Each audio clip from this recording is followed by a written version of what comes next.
Got some serious optimists here. Praise the Lord. Well, this morning, um, any business in front of us before? Okay. So we have Vanessa Gray here from the Junction City, Erie County. Just Junction City. Just now. Junction City. Okay. Animal shelter. You would introduce yourself? Yeah. So again, I'm Vanessa Gray. I'm the director there at the Junction City Animal Shelter. So we have been the Junction City Animal Shelter in Tookout, Erie County since 2021. The county just decided that they wanted the city to take over as a whole, and then we contract with the county as well as the city of Milford and Granby Plaza. So we are all employees are city as well as the building is city owned. So we do a lot of great work for the building that we have. I don't know if anybody has visited our building. You probably wouldn't even know it's an animal shelter if you drove by it because it's just so small. But again, we love to say that we do big things there. So we have a lot of programs that we have throughout that shelter. I have been the director since 2017. I did work there for 2 years prior as a kennel technician, but I did leave for 2 years to work for the sheriff's department, and then came back as director in 2017 and been there ever since. So this has always been a dream of mine whenever I was a kennel technician to be the director. So I'm just very thankful that I get to serve the community in that aspect. So since I have been director, I have been working very hard to get our community and our shelter up to a certain standard. Right now, it's a little bit more difficult with the space constraints that we have. That's probably our biggest issue that we're dealing with. We currently are out for bid for an expansion onto our building. We were going to try to build new, just unfortunately, we were seeing quotes of $1 million to $4 million. And that's obviously just not in the budget right now for an animal shelter. So we currently have bids out to expand to the north side of our building to get a dog room that can actually hold our dogs comfortably.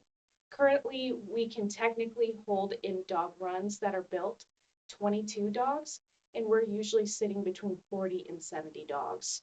That is not ideal. We have cages that we've had to bring in, as well as kennels, and that's just not something that animals should live in for 24 hours. So we are working really hard to get that taken care of.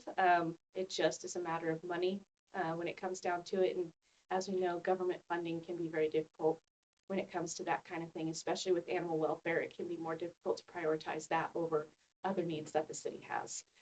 So we're working really hard to get that taken care of. But in the meantime, a lot of our huge accomplishments and goals that we work towards is we have a lot of programs available for the community.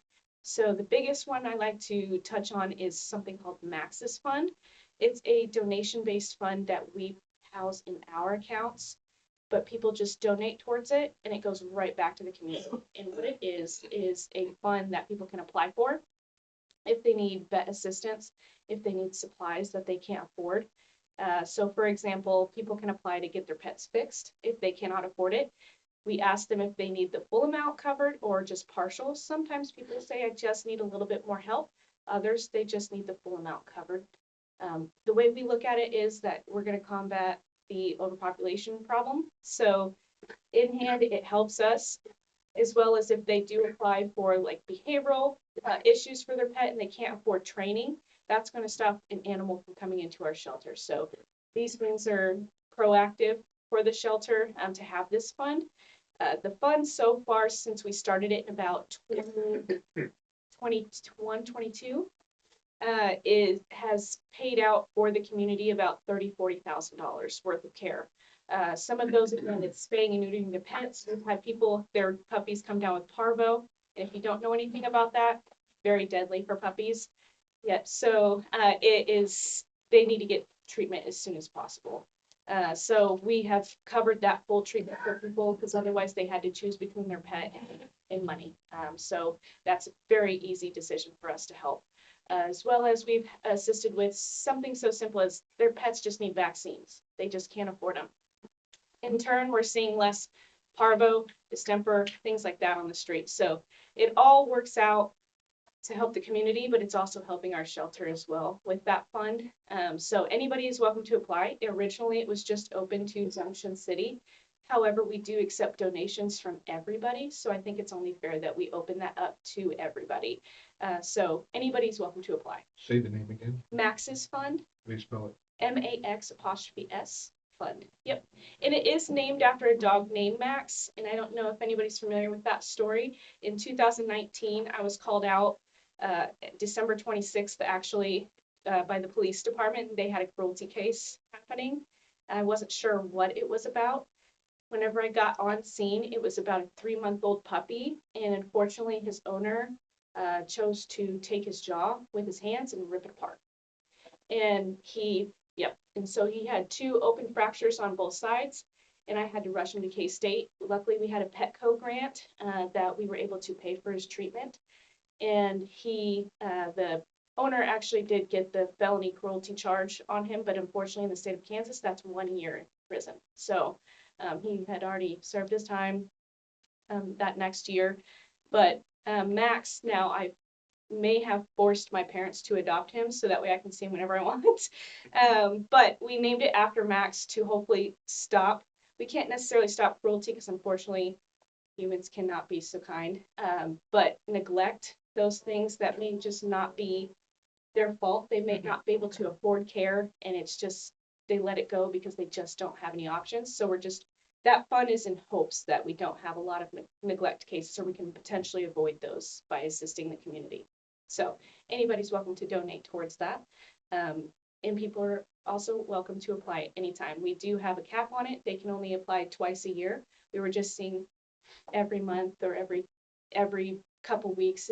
We have to be able to spread that wealth for people. But twice a year they're able to apply. And then there's not really a cap. It just depends on what we have in the fund. If we don't have a lot of money in the fund, then we have to deny them or hold off until we have money to assist them. So that's one huge program that we have. Another program we have is our Trap, Neuter, Release program. That one is a little bit controversial. So a Trap, Neuter, Release program, if you live in Junction City, you know that there's so many cats that we just don't know what to do with them. So our plan is to start getting them fixed, so at least we're not getting kittens being born on the street. We're not adding to that number. There is something called the vacuum effect. So a lot of people think, let's trap them and just get them out to the county or get them somewhere else. Unfortunately, the vacuum effect, that just is not productive. It can be short term, but long term, it will not be because they're reproducing as they stay in that area. So as you take away 5, there's 5, 10 being born. It's just not, it doesn't work. So we just need to cut off where the issue is. And the way we got TNR set up all 3, Junction City, Grandview Plaza, and City of Milford, is K-State students actually do our surgeries for us. So it is virtually a free program. So it does not cost the taxpayers anything for us to cover it besides me being the one to trap. So I guess part of my salary would be because I'm the one that goes and does the trapping for them. We do have caregivers that assist us in that trapping. We try to do it as much as possible, but the weather like this, it's very difficult to set traps because cats are less likely to move around. So we try to do that. We have done not year to date, since the program started probably in 2023, we have done over 300, almost 400 cats in this collective city. So we're working hard to do more so that way we don't have as many roaming the streets, because again, you can drive down any street in the spring and you're going to see cats running around. So we're working hard to get that taken care of. But anybody's welcome to apply to be on our list if they have cats in their area. We just prioritize the larger groups versus the smaller ones or what we have. We have some caregivers that have 35, 40 cats, and it's very difficult whenever you like, oh, really? There's 30 to 40 cats, and you pull up and in their yard, yeah, they're everywhere. So we're hoping to get that. And the way we do know if we've already trapped them, because we get that question a lot, is how do you know if you've already trapped them and you're not wasting your time? Is these cats are actually, when they do get surgery, they get the tip of their ear clipped, so their ear would be flat on the side. So if you ever see a cat that has a straight ear and one that's clipped, that cat has been fixed through the TNR program. So you at least know that that one is not adding to the population. So that is another big program that we have as well. What's the middle word, Vanessa? Trap, something? Neuter. Neuter. Yep, trap, neuter, release. Thank you. And then we do have our volunteer program, as well as we have a few very fun ones that we've done where we are able to bring animals to businesses essentially. So we call it Rent a Pup. And what we do, we've gone to the fire stations here in town, Fire Station 1 and Fire Station 2, and we bring dogs basically to let the firefighters play with dogs. It's stress relief for the staff as well as the dogs get socialized with new people. So it's a win-win on both sides, but that's open to anybody. So if you have a business or you have a place of work that you may just want like an hour where we just bring in some dogs to play with, you can do that. You can set it up. And again, it's beneficial for everybody. So we have that, as well as I do go to speak to schools to talk to children about pet safety. We get a lot of bite quarantines, and what that is in the state of Kansas, but you can set your own laws in your city about when dogs bite or cats bite. If it's an open wound, they have to be quarantined. So in the city of Junction City, they have to be quarantined either at a shelter or a vet, unless they are current on their rabies vaccine, and then that decision's up to me as well as the city attorney if they can do an at-home quarantine, but that's dependent on the situation that happened. So we do see a lot of bites occur with small children. I think it just comes down to children do not know how to read body language in animals. So what I love to do is go around to schools and teach the kids body language, but in a fun way that it's not so boring, the typical type of school stuff. So we love to teach them that. So that way they're not approaching strange animals. They're not jumping on animals, pulling ears, tails, because that's majority of the time is that we see they're taking toys away, they're playing in the food bowl, and we see bites occur quite often. So we love to educate the community as well. Does anybody have questions from the programs that we have?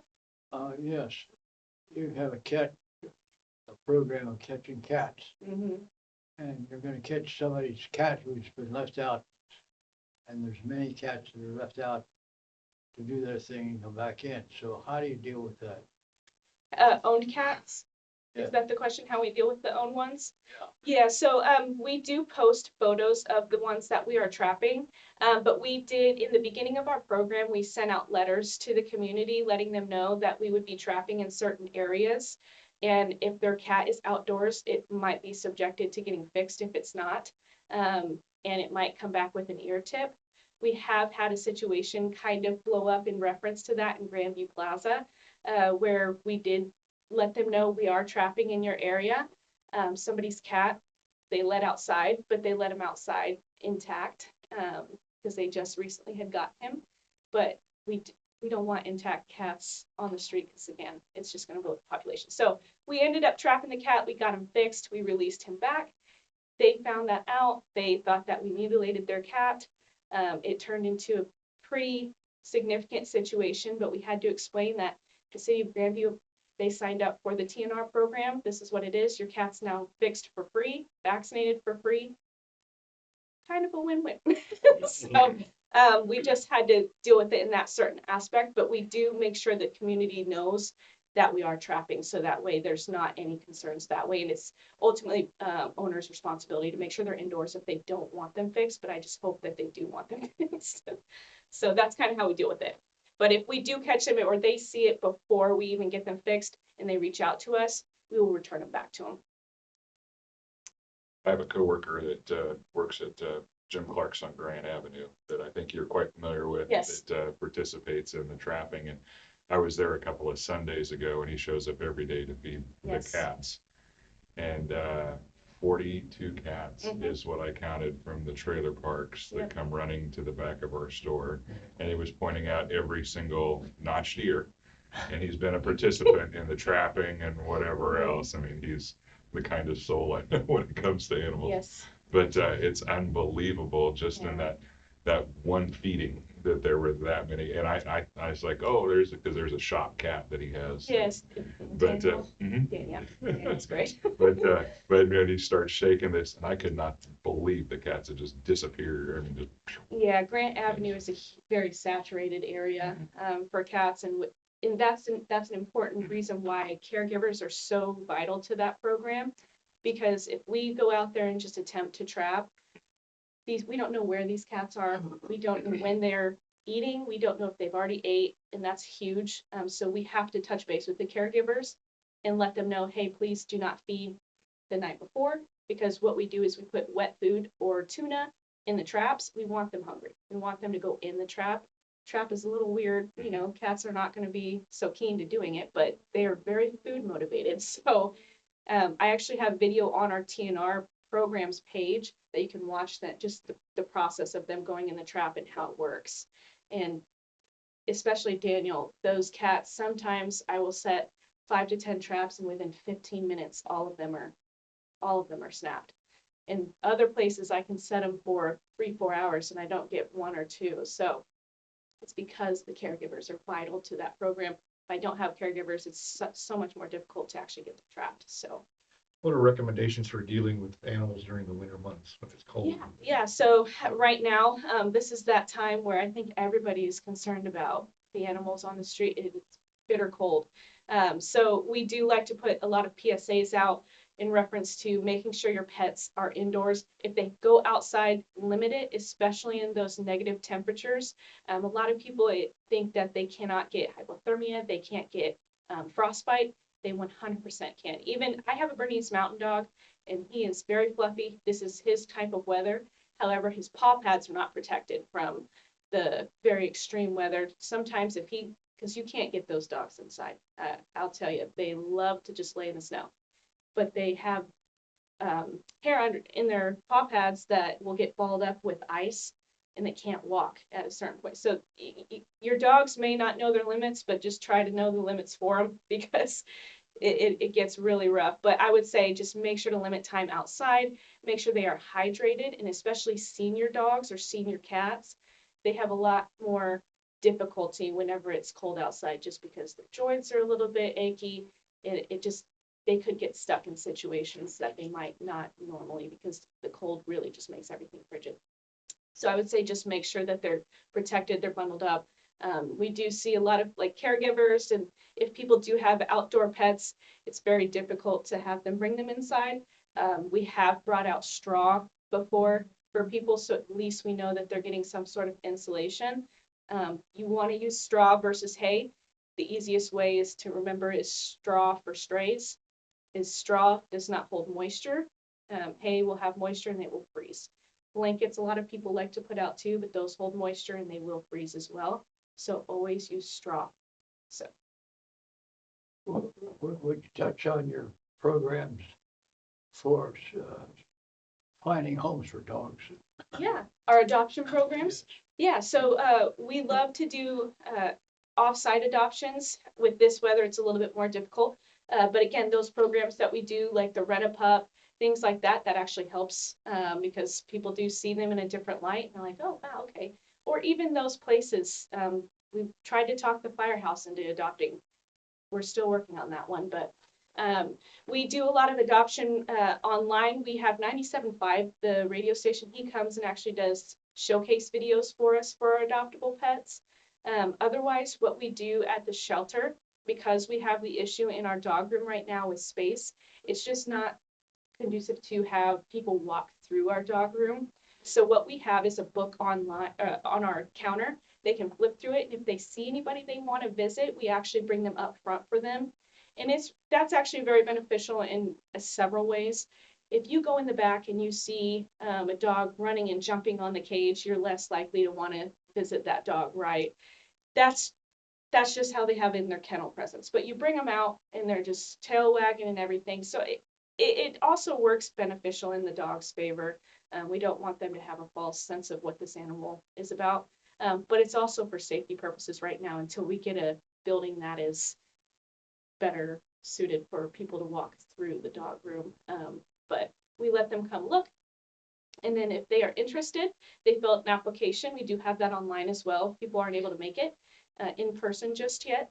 And then we look through that application. The big things we're looking for is landlord policy, because we just don't want to get them there and then they have to be returned as soon as possible. As well as if they have other pets, we just want to make sure their pets are current on vaccinations to keep both parties protected. We do offer meet and greets for their dogs if they just aren't sure if their dog's going to be good with that animal. We also offer a foster to adopt program. So if you're just not sure if you want to fully adopt, we let you bring them home to foster for up to 7 days, maybe more, if you're just wanting to get a feel for them in your home before you fully commit to the animal. And even if they don't commit, that gets our animals out of the shelter setting for about a week, and it's good mentally for them to at least have a break like that. So that's kind of our adoption process. We've had people with the online application, it's really been beneficial. We just had a dog that was running the streets of Junction City for 2 months before anybody could catch her. And she was very under-socialized when she came in. So we kept her in my office, and I fell in love with her. But she still was very shy with people. But we made a video where she was being very cute, and it went everywhere to the point where a lady drove down from Wisconsin and visited her, and she fell in love with her and adopted her. So those videos and the photos, I mean, it really helps with that, because we've got people coming from other states wanting to adopt the animals. So Have you guys looked at that building over across from the firehouse? That empty building, I don't know what it was. Call center. Is that what it is? Yeah, the call center up there. I mean, it's a prime location. I mean, yeah, that's one end. they've been trying to figure out, yeah, they've been trying to figure out, they felt like that was too big for us. There was another one we actually looked at, it was last year or the year before, that Rainbow International, old Rainbow International, which is now, I think, Rolling Hills Construction. We looked at that, and that was going to be perfect for us, but unfortunately at the time the city didn't want to make that decision to purchase it. So we've looked at a few options. We're just hoping this one kind of bites and is, no pun intended, but that would be beneficial for, expanding at least. So we kind of meet in the middle where we'll have some sort of newish building. So if, I know, trust me, yeah, I know. It'd be nice to have that space for sure, especially because it's right outside of town where the noise ordinance wouldn't be an issue, but Spring Valley Vet's right there. I know. Yeah, so we're working hard. So we'll see. I'm really hoping that we get some good bids with this, and at least we get some type of expansion to help our pets. So, but if you have not been, I invite you to come down, and I can give you a tour so you can kind of see what we are dealing with. Our building was built in the late 70s, and it was built for an animal control center. So back then, they come in, they hold them the 3 days, they're euthanized. So this building was not built for long-term adoption, things like that. So we're just really at a bypass on that. That something's got to happen. Get big dogs, little dogs, one more than the other. We usually get big dogs. For some reason, we had a really interesting December, and we got about 15 little dogs that they probably came from the same house. We're not sure how that was happening, but my assumption is they were potentially being let out in groups. They probably had way too many. And the reason why is because they all had the same flea allergy. So their hair was missing off their back, and they all looked related. And we just, over a few weeks, we got multiple. We had that back in August as well, where we had about 7 that would come throughout that month, and they all looked identical. They were white with some brindle and a blue eye or 2 blue eyes, and we didn't know, but that was an interesting time, because normally we don't get a lot of small dogs, but December was an interesting time, so we got a lot, but normally it's medium to large dogs. We see a lot of pit bulls. We were discussing how majority of our dogs in there are pitties, and we work hard to make sure that they can get adopted.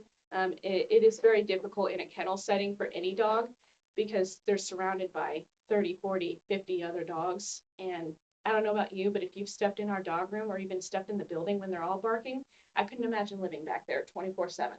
So these dogs are living in something so loud all the time, and we expect them to be perfect. And so adoption can be difficult when it comes to that kind of thing, because we have to explain these situations and get them to understand that they will eventually learn how to be a dog again. It's just, you have to give them patience and you have to give them time. We see a lot of returns within the first week of them adopting. because they're like, oh, but they're doing this, they're doing, it's like, well, they didn't know any better, they didn't know, they didn't have those boundaries. And it's tough. It's tough to try to place someone all you know is a shelter behavior. So. In your early days of working at the shelter, then you went to the sheriff department. Why did you want to come back?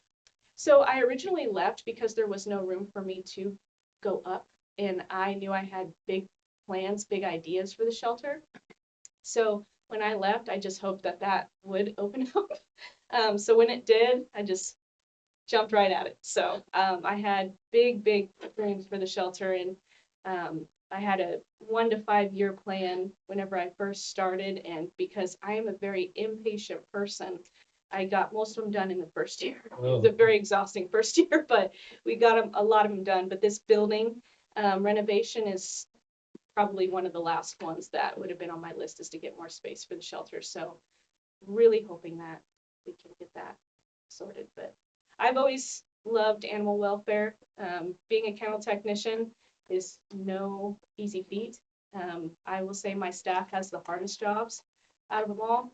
They are the ones that are out there in the snow, the rain, the cold, letting the dogs out, taking care of the cats. Some of these cats are fractious, and I had to cover on Sunday because some staff could not come in. So I wanted to make sure they had enough people.